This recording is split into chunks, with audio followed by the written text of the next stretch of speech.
Alright, YouTube. This is Ray from 97 Spiders. And I haven't made a video in a while. So I just wanted to give you a video on my handgun collection thus far. In the background, if you are 30 and over and of the original hip-hop community, not this BS. Now I'm talking about the original hip-hop community. You would know that this is Houdini. Jam on it. That's right. So if you were in high school in the 80s, you know about some Jam on it. If you are the original hip-hop community. So, we're gonna give you a little flavor. Talk to you about my experiences with firearms, and have some fun on this channel.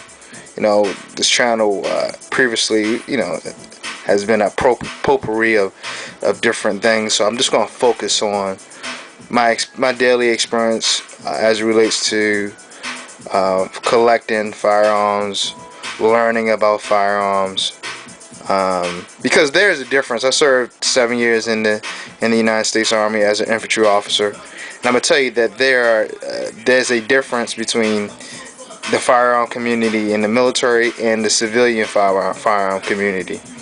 And one of the things I want to briefly touch on, because this is a bone of contention with me as I jam on it. This is a bone of contention with me, and that's at my gun club. We have the stupid rule where if you say the word weapon, then you have to pay $5, because we want to educate the community that firearms are not weapons. BS! That is the biggest bunch of bullshit I've ever heard in my fucking life. And that's the difference between the military community and the civilian world community. In the military community, that 1911 right there is a weapon.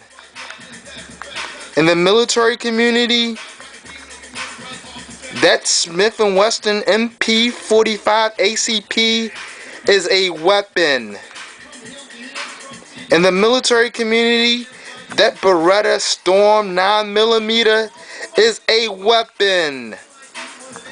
In the military community, that Sig 226 right there, 22 conversion kit, getting the 45, put the application in the mail for the conversion kit for the 45. Anyways, that's a weapon. Even though that Ruger Mark 22 45 is a target weapon, primarily used for target, that's a weapon. That Glock 36 chambered in 45 ACP, guess what, guys, ladies, that's a weapon. Okay? These tools are weapons. They are tools that we use for self-defense. They are tools that we use for offensive combat. Hopefully we're only using these for self-defense purposes.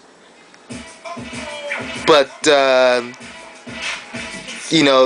we also use these weapons for target practice, to polish our skills in the event that we have a situation where we have to protect ourselves, regardless of whether you have a CCW permit or not.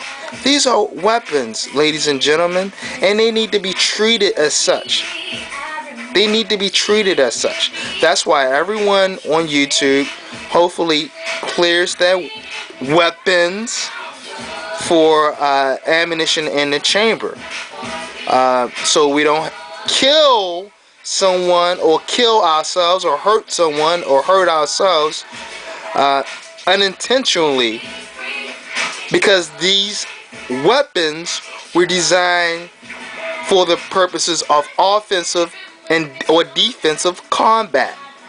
Bottom line. And yes, ladies and gentlemen, all weapons have been safety checked. There's no rounds in the chambers. On my channel, we're not gonna go and safety check. Okay, you just gotta take my word that I safety check my weapon. I served 7 years in the United States Army, left the Army as a captain. I never had any soldier hurt or harmed in my command as it relates to negligent weapons. Okay, so I think I'm responsible enough to have you believe that my weapons are not unsafe. Okay, or not safe, not unsafe. Is that what I'm saying? All right, you know what I'm saying. In any event, this, I don't know where this comes from, possibly from the NRA or someone, but this whole deal that these firearms are not weapons, I think we're being a little idiotic as it relates to these tools. These are tools used for the purpose of offensive or defensive combat. These are weapons, ladies and gentlemen. These are weapons, and we need to treat them as such. Now, I get it in the anti-gun community, using the word weapon only endorses their cause. However, the reality is these are weapons, and if you are a responsible adult, given the laws of your state and given federal laws, you should be responsible for handling and properly maintaining these dangerous pieces of equipment. And I don't think that's a hit against the Second Amendment. That's just a fact.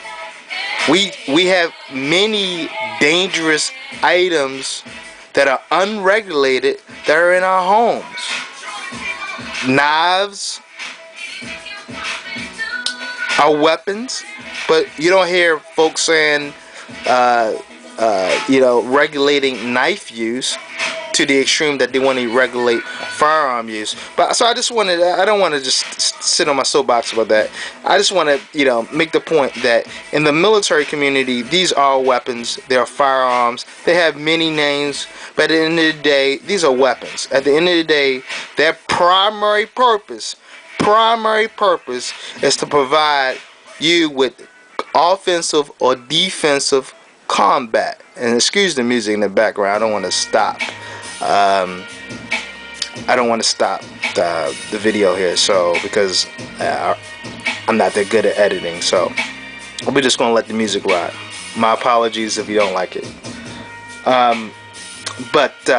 So this video is really to show you my collection. As I stated before, that's my 1911 Smith & Wesson 1911 PD.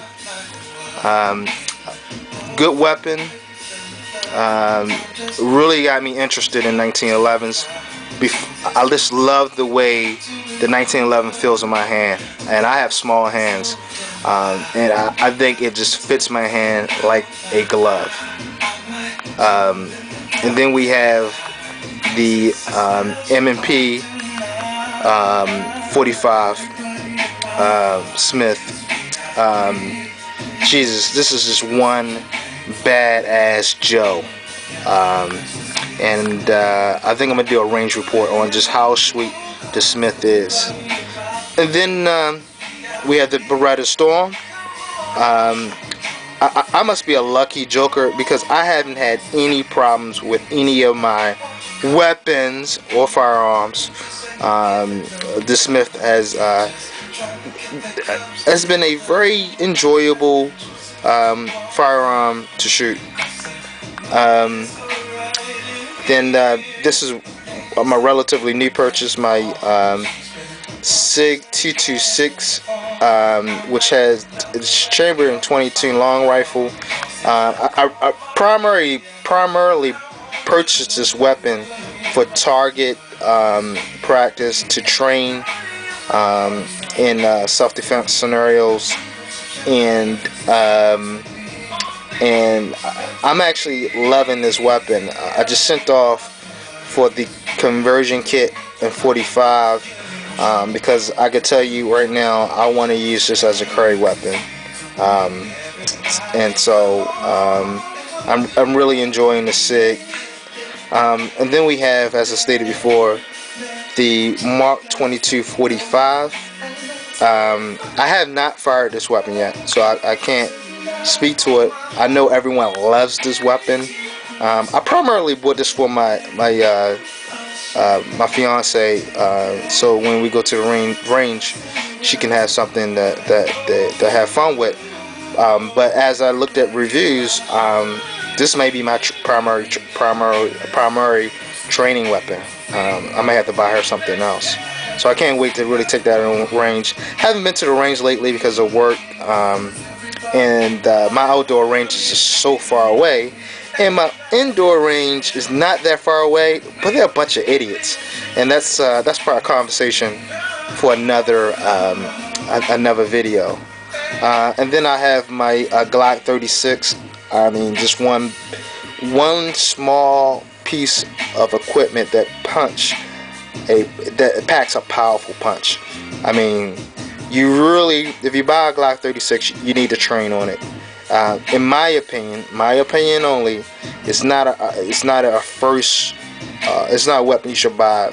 Well, in my opinion, you shouldn't buy any semi-auto. You shouldn't buy any subcompact as your first weapon, just for training purposes.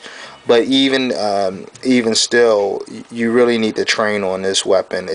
For me, it's an advanced carry, especially if you're looking. It's a weapon for folks who have some shooting abilities, who are familiar with the weapon, because it packs such a powerful punch in a unexpected critical incident. Unless you have trained with this weapon, I would not advise carrying this weapon, because of the power that it packs, and it's so small. I mean, you literally have to train on this weapon as it relates to drawing from your holster. You have to be familiar with the holster on this weapon. It's a little bit different than like the M&P, which I do carry M&P. This is the full size, but the ergonomics of this weapon, even though it's full size, in my opinion, and based on my size, and I'm a medium built guy, even though my stomach sometimes suggests that I'm a fat ass when I'm not working out. Is a good weapon, and I think it's a good weapon, first time use weapon, if you want to carry, because it points naturally.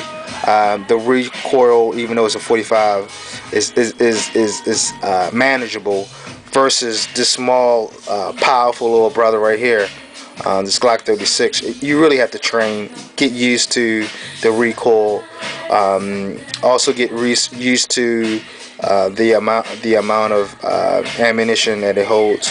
Again, if you're carrying, and here's my position on carrying, guys. If you're carrying to prepare yourself for, or to be prepared rather, for a critical incident. So you really should be familiar with the weapon that you choose to carry. Let's see what happened here. Hold on a second, guys.